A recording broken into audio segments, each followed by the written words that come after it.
પાલિકા દ્વારા શહેરના પૂર્વ વિસ્તારમાં વિવિધ સરકારી કલ્યાણકારી યોજનાઓનો લાભ નાગરિકો સુધી પહોંચાડવાના હેતુથી જનકલ્યાણ શિબિરનું આયોજન કરાયું હતું, જેમાં મોટી સંખ્યામાં નાગરિકોએ હાજરી આપી વિવિધ યોજનાઓ અંગે માહિતી મેળવી અને લાભ મેળવવા માટે નોંધણી કરાવી હતી.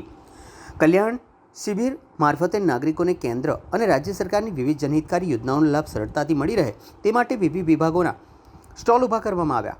શિબિરમાં આયુષ્યમાન ભારત યોજના, આયુષ્યમાન વયવંદના યોજના, નમોશ્રી યોજના, PMJNY, લખપતિ દીદી યોજના, PM સ્વનિધિ યોજના, ફ્રી સીટ કાર્ડ, શાળા કોલેજ પ્રવેશ સહાય, રાષ્ટ્રીય વૃદ્ધ પેન્શન યોજના, નિરાધાર વૃદ્ધ અને દિવ્યાંગ આર્થિક સહાય યોજના, રાષ્ટ્રીય કુટુંબ સહાય યોજના, ગંગા સ્વરૂપ આર્થિક સહાય યોજના, મુખ્યમંત્રી લક્ષ્મી યોજના તેમજ સરસ્વતી યોજના સહિતની યોજનાઓ અંગે માર્ગદર્શન અને સહાય પૂરી પાડવામાં આવી હતી. આ કાર્યક્રમમાં રાજ્યકક્ષાના મંત્રી મનીષાબેન વકીલ, કોર્પોરેટરો, આગેવાનો તેમજ કાર્યકર્તાઓ મોટી સંખ્યામાં જોડાયા હતા.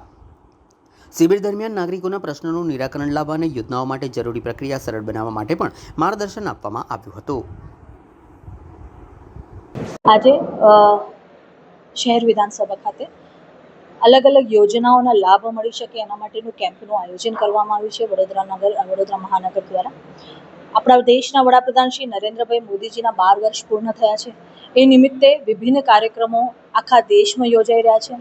એવી જ રીતે તારીખ 8થી આ શરૂ થયેલા કાર્યક્રમ હજી પણ ચાલુ છે અને આવનાર દિવસમાં પણ વૃક્ષરોપણ સુધીના કાર્યક્રમ લગભગ 5 જુલાઈ સુધીના ચાલુ રહેશે.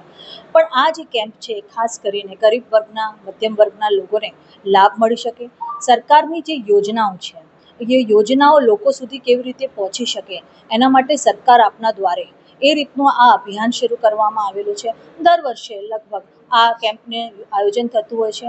દીકરીઓ હોય કે વિધવા સહાય યોજના માટેની જે લાભાર્થી વિધવા બહેનો હોય કે વૃદ્ધ પેન્શન યોજના હોય, આધાર કાર્ડ હોય કે આધાર કાર્ડનું અપડેશન, આભા કાર્ડ હોય, જેથી કરીને હેલ્થ જર્ની બાળકની 1 વર્ષનું થાય ત્યારથી લઈને ઉંમર એની થાય 80 કે 90 વર્ષે જે જીવિત રહે ત્યાં સુધીની આભા કાર્ડ જે નવી વસ્તુ કાર્ડ બનાવવામાં આવ્યું છે એની પણ આજે આ કેમ્પ દ્વારા લોકોને માહિતી આપવામાં આવી છે. ખૂબ મોટા પ્રમાણમાં આજે લોકો અહીંયા આવી રહ્યા છે અને આ વિભિન્ન યોજનાઓનો લાભ લઈ રહ્યા છે.